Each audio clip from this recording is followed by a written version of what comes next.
तो hello good morning students.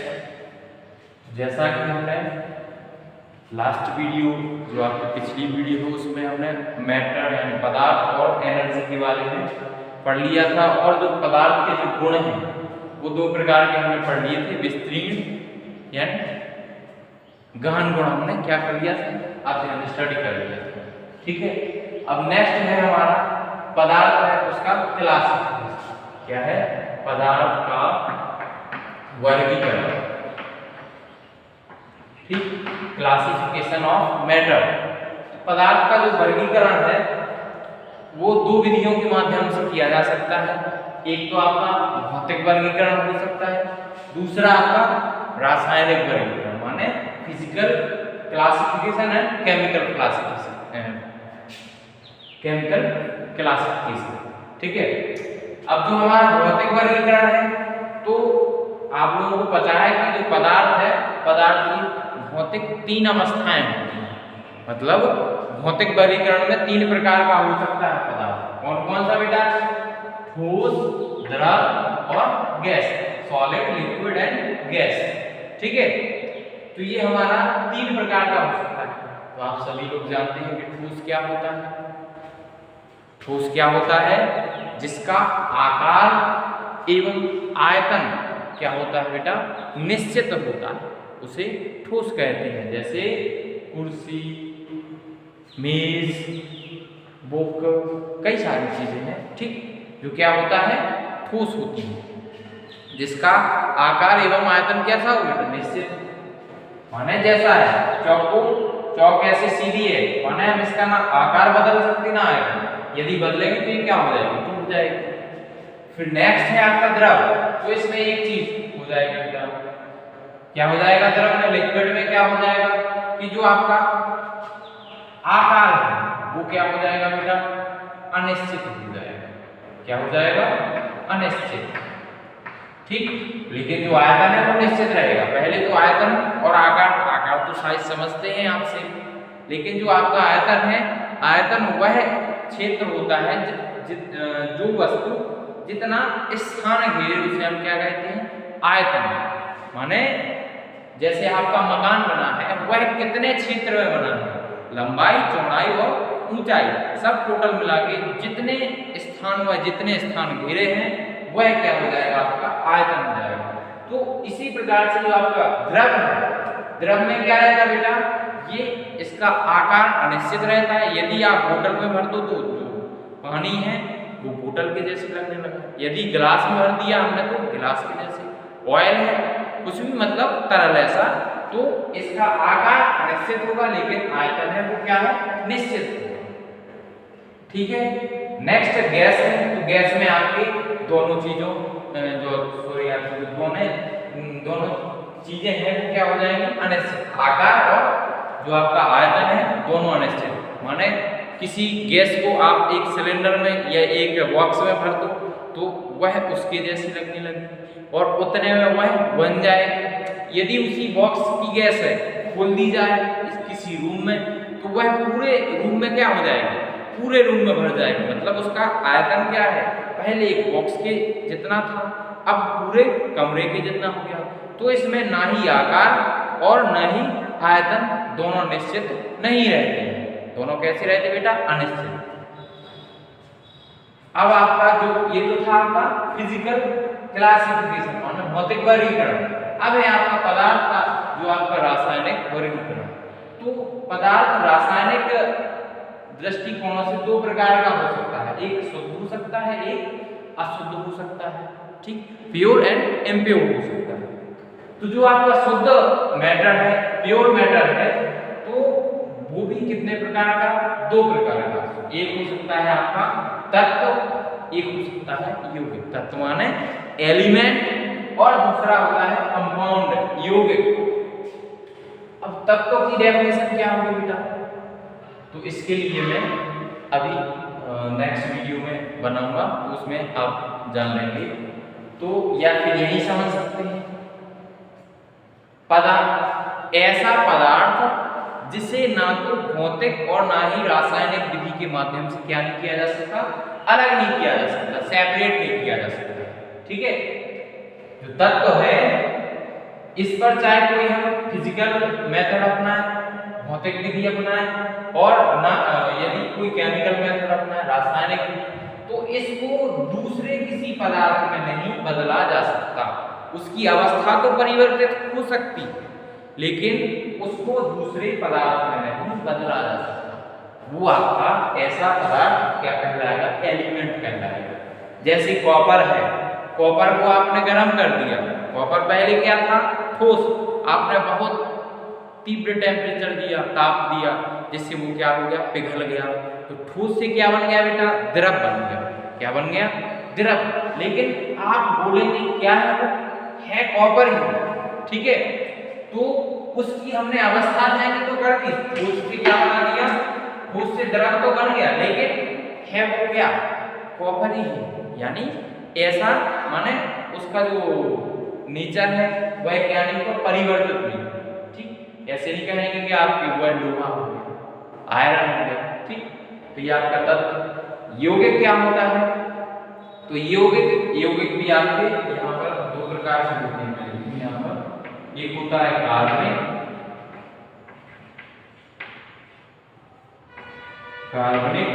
दूसरा होता है अकार्बनिक, ठीक। यौगिक क्या है?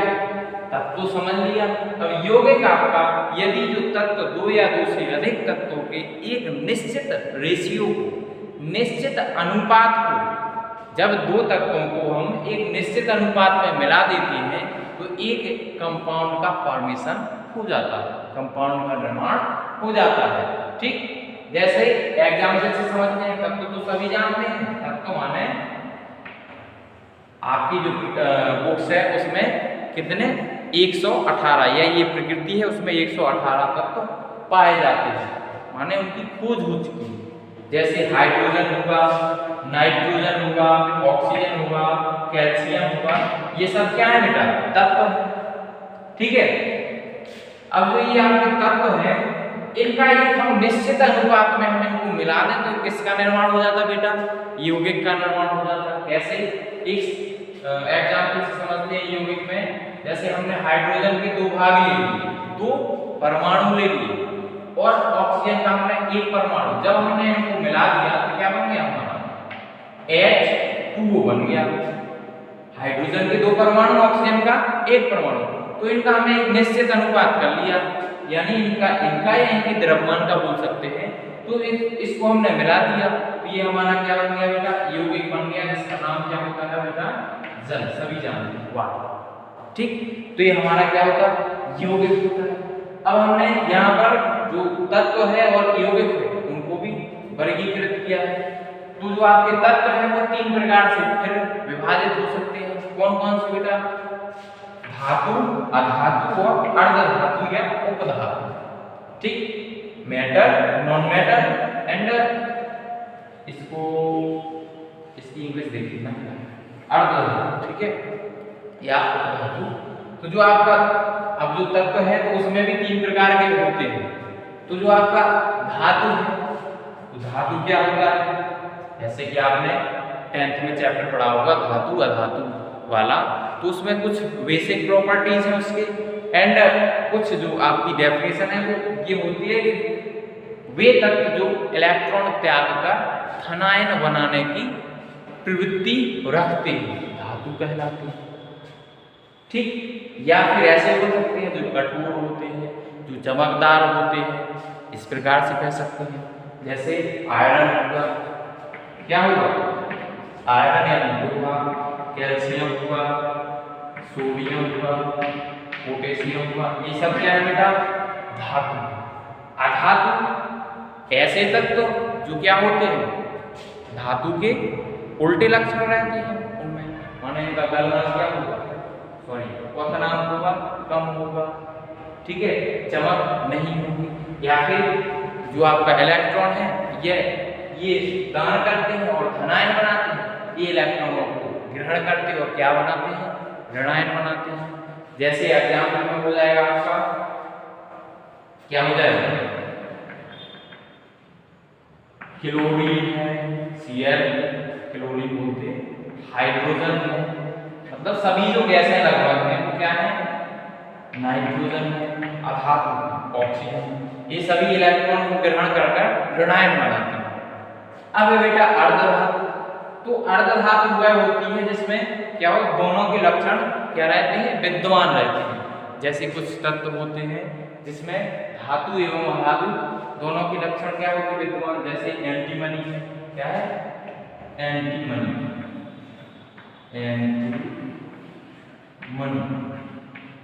ये क्या है, अधातु, सॉरी अर्धधातु है या उधातु, इसको बोल सकते हैं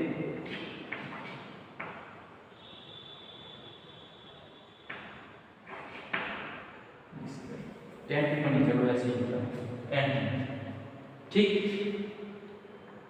अब आपका क्या है, यौगिक, तो यौगिक भी आपने बताया है ऑर्गेनिक हो सकता है और इनऑर्गेनिक हो सकता है, कार्बनिक यौगिक और अकार्बनिक यौगिक। कार्बनिक यौगिक क्या है, जिसमें केवल कार्बन और हाइड्रोजन विद्यमान रहते हैं या प्रेजेंट रहते हैं, तो वो आपका कार्बनिक, जो कार्बन से बना हुआ है, सीधी सी बात, जिसमें कार्बन प्रेजेंट है वो कार्बनिक यौगिक होगा, तो जिसमें कार्बन प्रेजेंट नहीं है वो क्या हो जाएगा, आपका अकार्बनिक।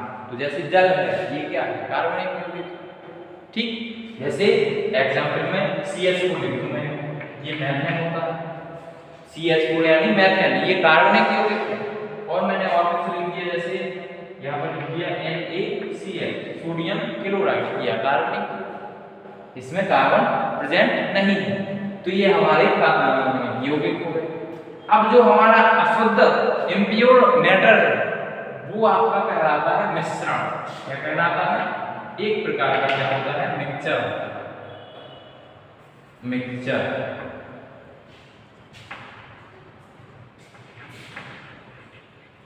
मिक्सचर, मिक्सचर, चलो ठीक है, मिक्सचर होता है, ठीक। तो जो मिश्रण होता है वो दो प्रकार से हो सकता है, एक आपका समांगी और एक आपका विषमांगी मिश्रण, ठीक। तो समांगी मिश्रण, जैसा कि आपको पता है, समांगी मिश्रण को ही आप क्या कहते हैं, विलयन कहते हैं, सॉल्यूशन, ठीक।